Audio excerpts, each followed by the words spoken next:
Ini adalah tablet gaming paling menarik di tahun 2025. Sebentar, mungkin bahkan ini adalah tablet paling menarik tahun 2025. Ini adalah Lenovo Legion Tab Gen 3. Di luar memang sudah lama ya benda ini hype, akhirnya sekarang dia masuk resmi ke Indonesia. Ingat ya, ini resmi di Indonesia. Performa kencang udah biasa, tapi Lenovo menjawab dengan tepat apa yang jadi keluh kesah gamer mobile. Pakai HP gaming layarnya kadang-kadang kekecilan, cooling sistemnya bisa nggak maksimal. Pakai tablet kencang, baterainya oke, cooling system oke, tapi umumnya besar ya, selalu 10 inci atau lebih. Akibatnya bodinya besar dan berat, layarnya juga terlalu besar. Udah lama kami tuh nungguin perangkat yang bisa jadi penengah atau jadi solusi buat masalah yang satu ini. Untungnya akhirnya tim dari Lenovo juga berpikir hal yang sama. Lenovo Legion Tab ini layarnya 8,8 inci, bodinya tipis dan ringan, digenggam satu tangan juga masih enak, layarnya IPS berkualitas, dan ini nggak ada kemungkinan untuk cepat burn in tentunya ya. USB-nya ada dua, ya dua-duanya USB-C, dan yang di bawah itu bisa dipakai buat bypass charging. SoC-nya Snapdragon 8 Gen 3, RAM 16GB, storage 512GB, fitur gamingnya berlimpah ya. Jadi bisa kelihatan ya bahwa antusiasme kami tuh jadi tinggi banget karena tahu ada benda ini rasanya seperti jadi mimpi yang jadi kenyataan gitu. Tapi tentunya bukan berarti bahwa benda yang satu ini sempurna. Masih ada beberapa hal yang perlu kita pelajari sebelum memutuskan beli atau tidak tablet yang satu ini. Jadi ini dia review Lenovo Legion Tab Gen 3. Ya, ini adalah tablet dari Lenovo yang dirancang buat gaming, Lenovo Legion Tab Gen 3. Ini merupakan ya bisa dibilang sebagai rebrand lah dari Lenovo Y700 yang sudah beredar duluan di pasaran. Ya, kami tahu ya, udah ada distributor non resmi, tidak resmi yang menjual tablet ini duluan. Tapi Lenovo Indonesia baru resmi menghadirkannya pada tanggal 25 September 2025. Nah, karena yang satu ini resmi dari Lenovo, garansinya tentunya resmi juga. Dan ada proteksi ADP atau Accidental Damage Protection alias proteksi terhadap kerusakan akibat kelalaian pengguna. Ini ADP1 ya namanya ya. Jadi kalau ada apa-apa, sudah ada service center Lenovo yang sudah tersebar di seluruh Indonesia. Dan tentunya yang satu ini sudah pakai software yang di custom spesial buat Indonesia juga ya. Nah, seberapa seru tablet yang satu ini kita akan bahas mulai dari isi paket penjualannya. Tentunya dalamnya ada unit tablet Lenovo Legion Tab Gen 3. Lalu ada chargernya. Tentunya ada chargernya ya. Ini adalah charger 68 watt. Lalu ada kabel USB-C, ada paket dokumen juga. Menariknya, Lenovo juga memberikan screen protector berbentuk tempered glass beserta alat-alat bantu pemasangannya. Bahkan folio case-nya itu juga dikasih. Case sendiri punya beberapa fungsi di sini ya. Dia bisa dipakai sebagai stand, jadi tinggal letakkan di atas meja seperti ini ya. Jadi ini nyaman buat nonton atau mungkin untuk gaming yang bisa AFK ya. Nah, di mode tertutup ini bisa untuk melindungi layarnya dan case-nya ini bisa menempel secara magnetik. Lalu bagian belakangnya nih bolong-bolong ya. Ini tujukan jelas untuk membantu pembuangan panas. Jadi nggak pusing tuh kalau dipasang case-nya jadi kepanasan tuh, harusnya enggak ya. Nah, paket penjualan termasuk lengkap ya. Jadi pengguna tuh nggak harus repot-repot lagi nyari aksesoris pendukungnya. Nah, untuk desain Lenovo Legion Tab Gen 3 ini terlihat cukup sederhana. Sisi depan masih pakai layar dengan bezel yang ya lumayan tebal sebetulnya. Tapi bezel ini ada tujuannya supaya saat kita menggenggam tabletnya itu masih ada ruang yang cukup dan tidak akan mengalami kesentuh nggak sengaja tuh layarnya tuh ya. Nah, desain belakangnya juga sederhana dengan logo Legion yang besar di tengah-tengah. Ini membuatnya nggak terlalu terkesan norak juga sebetulnya. Nggak ada lampu warna-warni di sini, jadi penampilan tetap elegan dan cocok untuk para pekerja profesional bahkan. Nah, untuk warna tablet ini ada dua warna, ada yang hitam dan ada yang putih. Nah, yang langsung kita rasakan ketika kita megang tablet ini pertama kali adalah bobotnya yang sangat ringan serta masih asik untuk pengguna satu tangan bahkan. Nah, untuk dimensi, tingginya 208,5 mm, lebar 129,5 mm dan ketebalan di 7,8 mm. Untuk bobotnya di kisaran 350 gram. Jadi ini termasuk tipis dan ringan untuk sebuah tablet. Bahkan di tas lempang kecil seperti ini aja masih bisa masuk ini ya. Nah, meskipun posisi kamera depannya ada di bezel yang satu ini ya, tapi kalau dilihat dari keseluruhan desain, dari logo belakang, posisi speaker, bezel yang memang lebih tebal di kedua sisinya ini, nah tablet ini sepertinya ditujukan untuk penggunaan horizontal alias melebar ya. Tapi kamera depannya jadi ada di sebelah kiri nih. Oke, Nah, sekarang kita lihat yang ada di sebelah kanan ya. Ini ada port USB-C ya, 2.0 di sini ya, dan ada grill speaker. Di atas ada mikrofon, tombol power dan tombol volume. Di kiri ada grill speaker. Di bawah ada port USB-C 3.2 Gen 2 yang udah support hingga 10 Gbps dan support DisplayPort 1.4. Bener, lengkap banget ya supportnya ya. Jadi port USB-C yang di bawah ini bisa lebih kencang dibandingkan USB-C yang tadinya di kanan yang hanya bisa mencapai 480 Mbps. Nah, untuk speakernya ini menarik sekali ya karena satu posisinya itu tepat sekali adanya di sebelah atas. Jadi nggak ketutupan kalau kita lagi main game. Kemudian suaranya lantang banget. Ini kencang banget. Ini ngelawan lah sama speaker-speaker tablet. Tablet kelas atas di atas 10 juta rupiah. Kalau untuk ngelawan speaker laptop sih mungkin harus ketemu yang 15-20 juta ke atas ya. Kualitas suara juga rapih di sini dan terasa sekali bahwa stagingnya tuh luas. Jadi suara juga megah. Mau dipakai buat nonton film juga asik. Beralih ke sisi depan, layarnya ini ukurannya 8,8 inci, resolusi 2560 x 1600 pixel. Berarti rasionya 16:10. Ini adalah panel IPS dan dilapisi dengan Gorilla Glass 5 di sini. Untuk brightness diklaim Lenovo bisa mencapai tipikalnya 500 nits dan bisa nyampe 900 nits untuk mode HBM. Nah, dari pengujian kami untuk indoor, maksimum brightness-nya itu ada di kisaran 490 nits. Kalau untuk simulasi outdoor, dia bisa mencapai 890 nits. Ini sudah sangat mendekati klaim dari Lenovo. Sebagai gambaran, 900 nits itu sudah sangat terang ya untuk keperluan indoor. Tapi kalau mau dipakai untuk siang hari terik di outdoor, mungkin masih agak kurang terang untuk beberapa situasi. Solusinya ya jangan main game di bawah terik sinar matahari langsung ya. Agak aneh juga sih kalau kalian main di bawah terik matahari langsung. Panas juga ya, bukan cuma dia doang yang bermasalah, kitanya juga bisa bermasalah kalau main game panas-panasan kayak begitu. Bisa kalian nyari tempat teduhan dikit ya. Nah, terkait warna layar di sini ada dua mode warna. Ini ada standar dan ada vibrant. Kalau vibrant ini diarahkan ke 100% DCI-P3. Ini cocok untuk nonton film atau gaming. Mode standar diarahkan untuk mendekati 100% sRGB. Jadi ini lebih cocok untuk editing konten. Refresh rate layarnya ini up to 165 Hz. Ini adaptif dari 30 sampai 165 Hz. Untuk touch sampling rate-nya menurut Lenovo sih bisa nyampe 165 Hz juga. Terkesan di bawah rata-rata ya, tapi yang jelas tidak terasa ada delay yang mengganggu baik untuk tap-tap maupun swipe-swipe ya. Nah, untuk layar sentuhnya ini juga support sampai 10 jari sekaligus. Jangan minta lebih dari 10 jari ya, karena nggak tahu ya, ini kan 10 jari udah ya, mau dapat satu lagi atau dua lagi dari mana gitu ya. 10 jari udah cukup, lagi ini layar 8,8 inci juga. Nah, yang jelas ini sudah sangat aman untuk yang suka main game rhythm. Lanjut ke bezel kiri layar ya, ini ada kamera depan 8 megapiksel yang merekam video tuh bisa nyampe 1080p 30 fps. Nah, kalau kamera yang mau digunakan untuk video call secara horizontal, ini memang membuat pandangan mata kita agak sedikit miring gitu jadinya ya, nggak tepat lurus gitu jadinya ya, karena kameranya nggak di tengah tapi di sebelah kiri. Oke, sekarang beralih ke sisi belakang. Ada modul kamera dan LED flash. Kameranya terdiri dari kamera utama 13 megapiksel dengan perekaman video hingga 4K 30 fps. Yang satu lagi adalah kamera makro 2 megapiksel. Ya udahlah, anggap bonus lah ya itu ya. Nah, untuk spek internalnya, SoC-nya pakai Snapdragon 8 Gen 3. Ya, meskipun bukan SoC terbaru dari Qualcomm, tapi performanya masih lebih dari cukup untuk mayoritas game yang ada di Play Store. Nanti kita cek aja dalam pengujian gaming. Untuk RAM, ini langsung 16 GB LPDDR5X dan storage-nya setengah terabyte UFS 4.0. Ada varian lain ya, sebetulnya yang lebih terjangkau, yang RAM-nya 12 GB dengan storage 256 GB. Nah, untuk baterai itu 6550 mAh. Sementara untuk charging, dia support charging dengan kabel hingga 68 watt. Untuk protokol chargingnya itu pakai PD ya, pakai Power Delivery 3.0 PPS. Jadi selama chargernya support Power Delivery atau PD, dia akan bisa charging dengan kencang. Untuk bypass charging tentunya tersedia. Saat gaming kita bisa mengaktifkan bypass charging lewat menu overlay Legend Space yang satu ini. Nah, lalu untuk sensor, ini lengkap dong ya. Sensor esensial ada semua. Gyroscope hardware ya jelas ada ya. Untuk fitur keamanan, dia punya face unlock dan keamanan standar dari Android. Sayangnya nggak ada fingerprint scanner di tablet yang satu ini. Untuk konektivitasnya ini Wi-Fi only ya. Jangan protes karena rata-rata kita semua pada pegang HP ya, dan jangan berharap bahwa ini akan jadi HP juga. Kegedean sih sebetulnya kalau jadi HP ya. Lanjut, untuk Wi-Fi harusnya Snapdragon 8 Gen 3 ini support Wi-Fi 7 ya, tapi untuk Indonesia saat ini ya rata-rata emang baru ada Wi-Fi 6 doang. Nah, untuk Wi-Fi sharing sayangnya dia belum bisa di sini. Nah, untuk Bluetooth di versi 5.4. Untuk Bluetooth kodeknya SBC, AAC, LDAC dan keluarga apX tentunya bisa. USB OTG tentunya bisa. Untuk display output bagaimana? Ini bisa ya. Catatannya untuk port USB yang bisa display output adalah yang satu ini ya.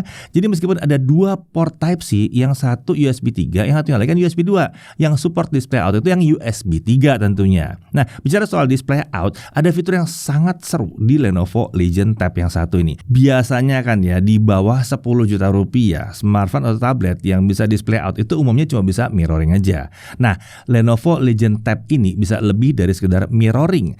Di sini ada juga mode extend. Jadi kita bisa pakai monitor atau TV untuk menjadi layar kedua. Menariknya lagi, kita bisa jalanin game yang berbeda di dua layar ini. Kita juga bisa mengatur posisi layar keduanya mau seperti apa.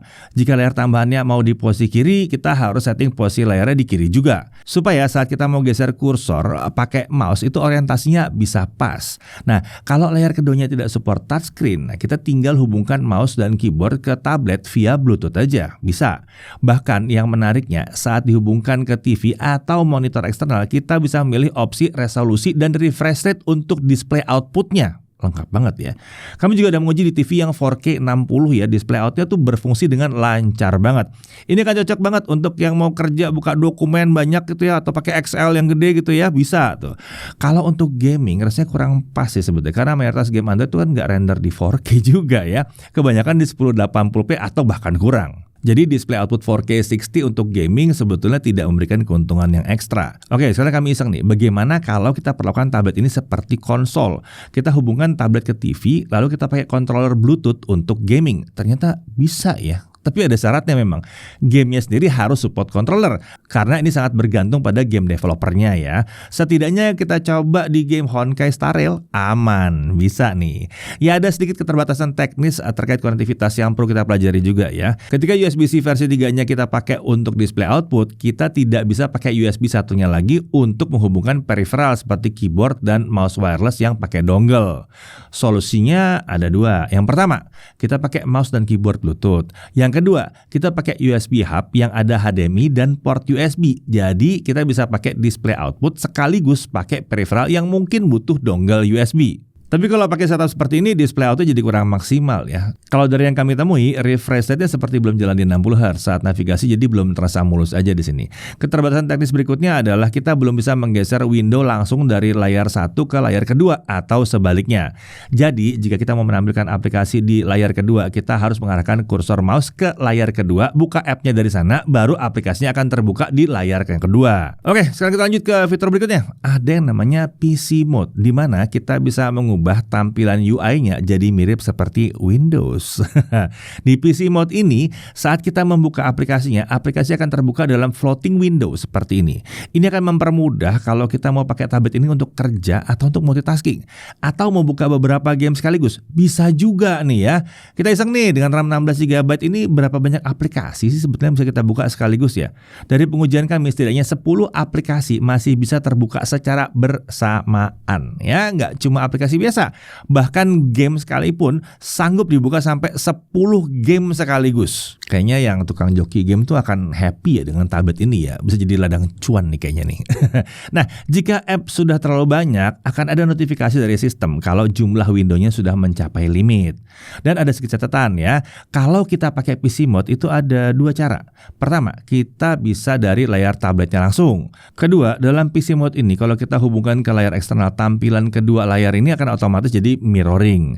PC Mode ini belum mendukung mode extend untuk saat ini. Oke, lanjut lagi untuk OS, dia pakai Lenovo ZUI dengan Android 15. Nah, untuk update-nya Lenovo menjanjikan 1 kali Android update, jadi dia akan bisa dapat sampai Android 16. Nah, untuk security update-nya itu sampai tahun 2029, berarti ada 4 tahun untuk security update-nya. Nah, iklan bagaimana? Sorry ya, kami tidak menemukan iklan yang intrusif sejauh ini. UI-nya tergolong bersih dari iklan dan bloatware-nya pun sedikit. Ada beberapa game yang udah pre-install, tapi tenang, ini bisa di-uninstall kalau tidak dibutuhkan. Nah, kalau untuk fitur OS, nah ini sebetulnya buat kami terheran-heran nih. Lenovo ternyata tidak hanya memberikan banyak fitur untuk gaming, tapi kami menemukan fitur yang sangat berguna untuk produktivitas juga. Di sini ada fitur Lenovo Smart Connect. Ini adalah fitur ekosistem Android dengan Windows. Kita bisa copy paste antar perangkat seperti ini. Kita bisa mengakses isi tablet secara wireless dari PC Windows kita. Mau kirim file antar perangkat, tinggal drag and drop aja. Smart Connect ini memang bisa kita install dari Play Store dan juga gratis ya nih ya.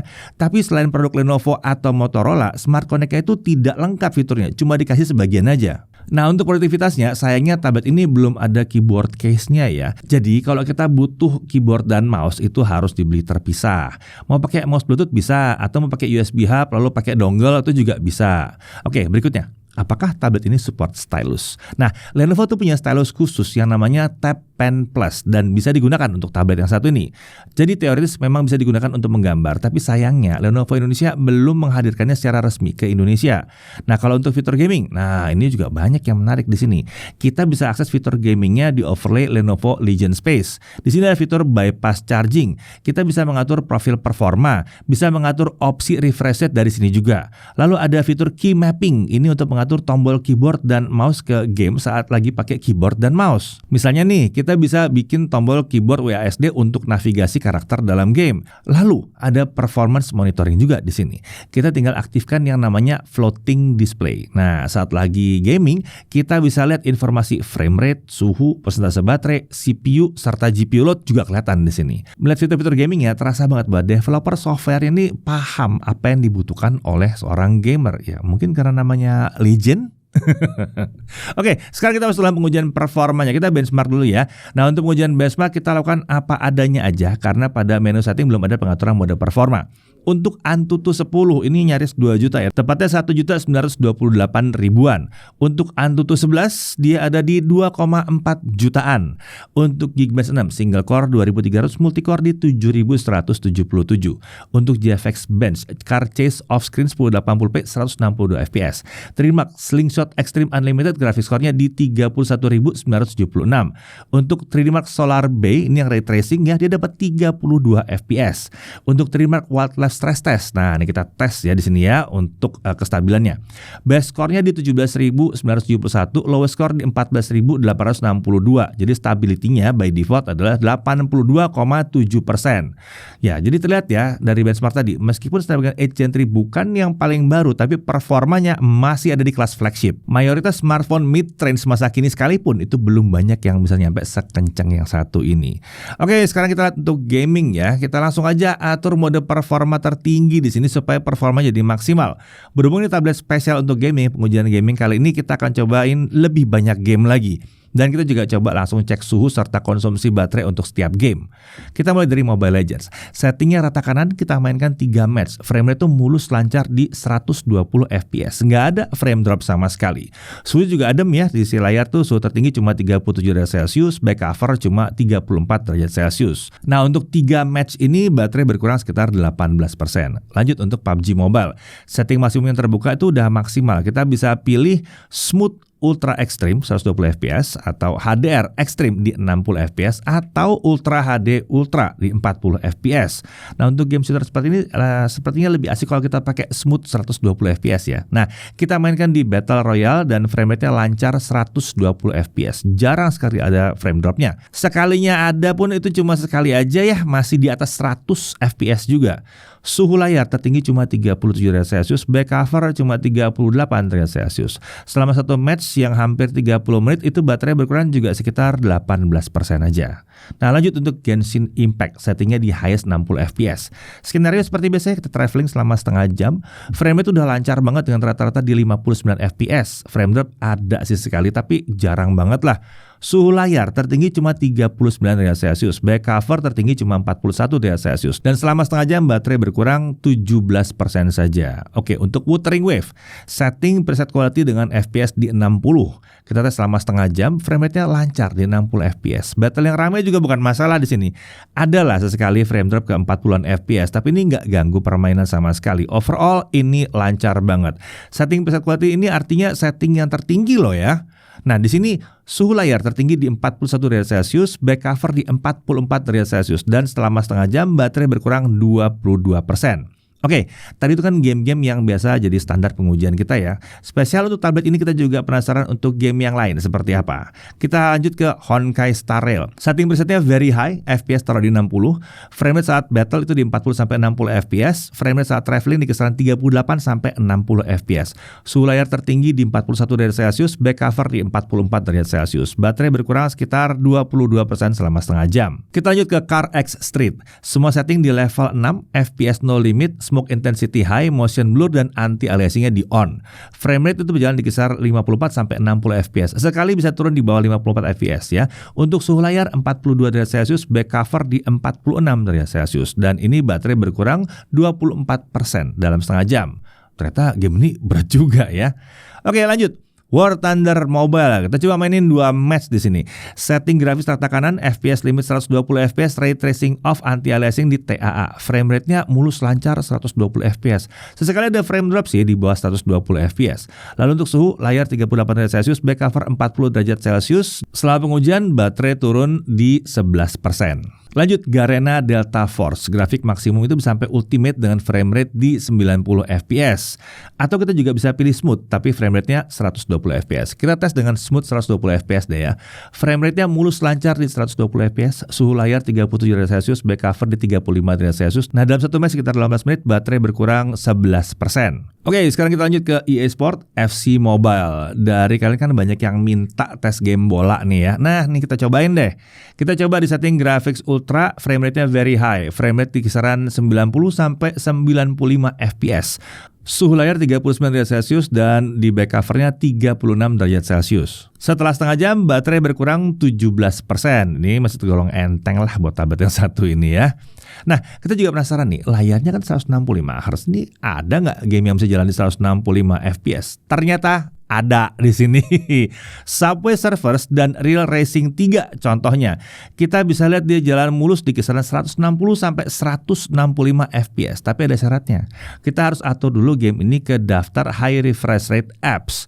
Kalau tidak diatur, gamenya mentok di 120 FPS saja. Oke, kesimpulan untuk gaming. Terlihat bahwa semua game yang kita uji itu jalan dengan lancar. Suhu juga masih dalam taraf yang aman gitu ya.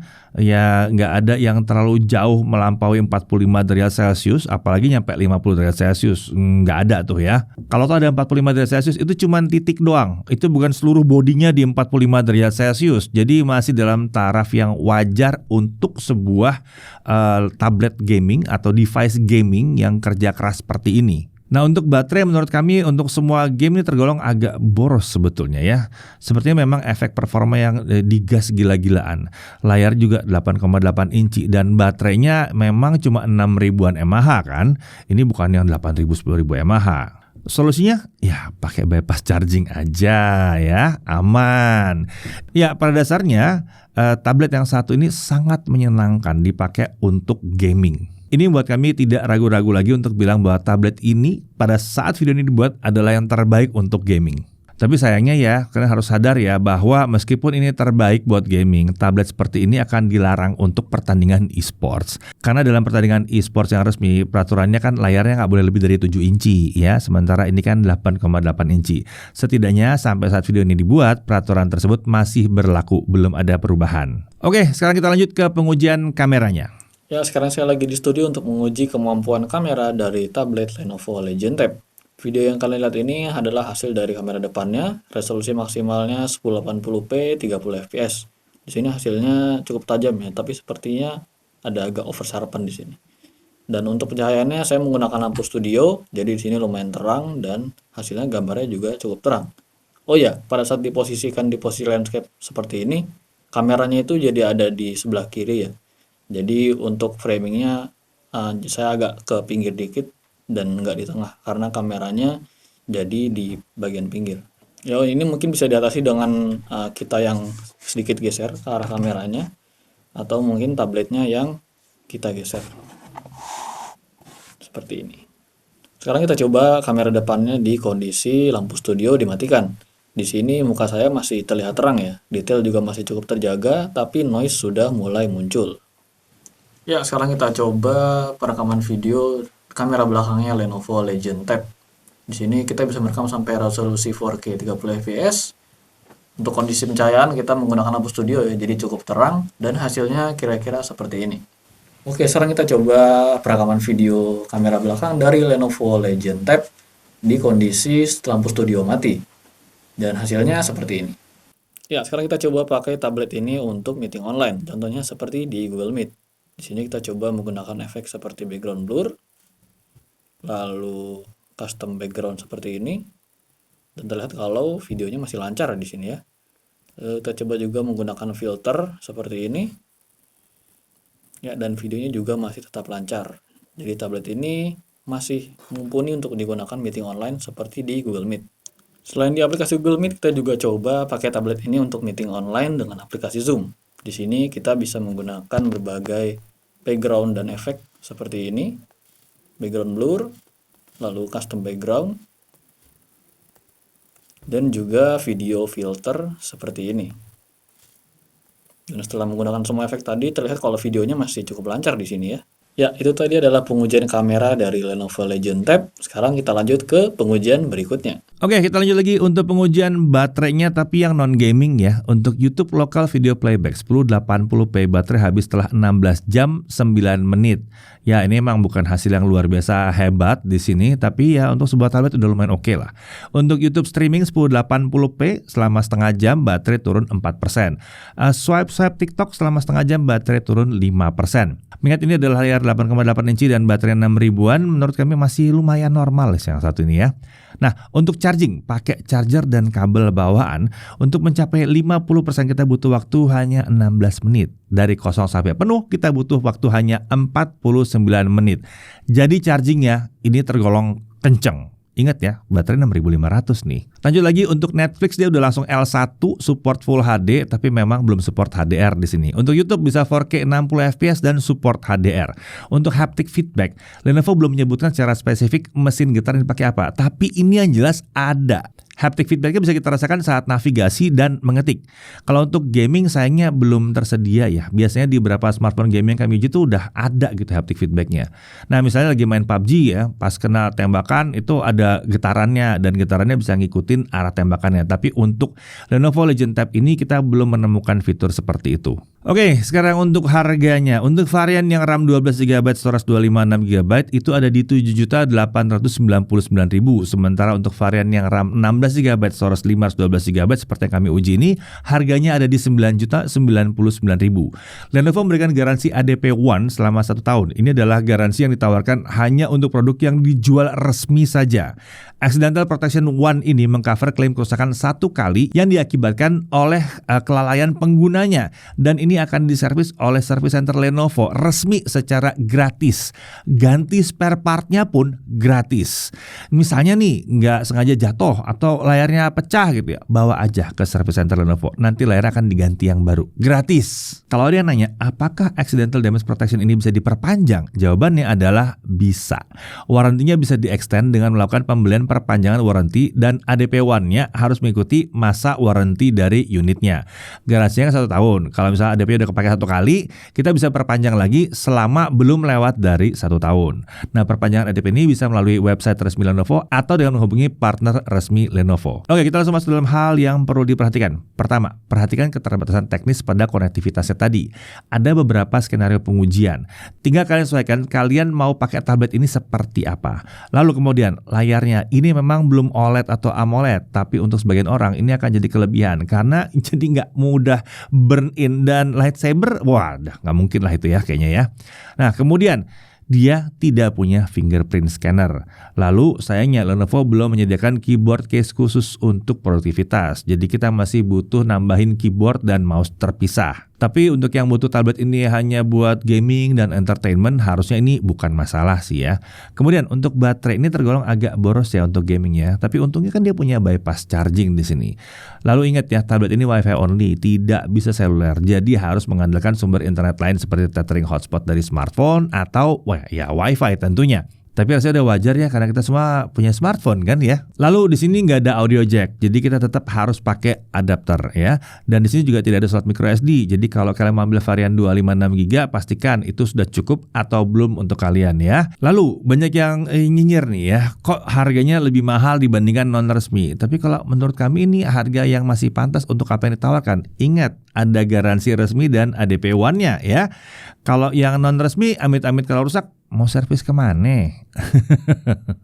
Lalu OS-nya juga udah di-tune spesial buat Indonesia juga. Jadi lebih kompatibel kemana-mana ya. Jadi jangan disepelekan keberadaan device yang resmi seperti ini. Nah, dari sisi kelebihannya, ukuran bodinya tipis dan ringan untuk sebuah tablet. Lalu ini adalah rasanya ukuran layar yang pas ya di 8,8 inci, terutama buat gaming nih pas banget nih dan enak dibawa kemana-mana. Refresh rate-nya 165 Hz. Bahkan sudah banyak game yang bisa jalan di atas 60 Hz dengan tablet yang satu ini. Performanya kencang, semua game juga jadi lancar di sini. Ada varian yang RAM 16 GB, gede tuh ya. Lalu storage juga sampai setengah terabyte. Lalu fitur-fitur gamingnya itu melimpah di sini. Nah, meskipun tablet ini tablet gaming, tapi fitur produktivitasnya juga menarik-menarik. Dicek tadi ya, udah dibahas. Bypass charging ada di sini. Fitur konektivitasnya berlimpah. Lalu dia punya 2 port USB-C. Speaker stereonya mantep yang satu ini juga ya.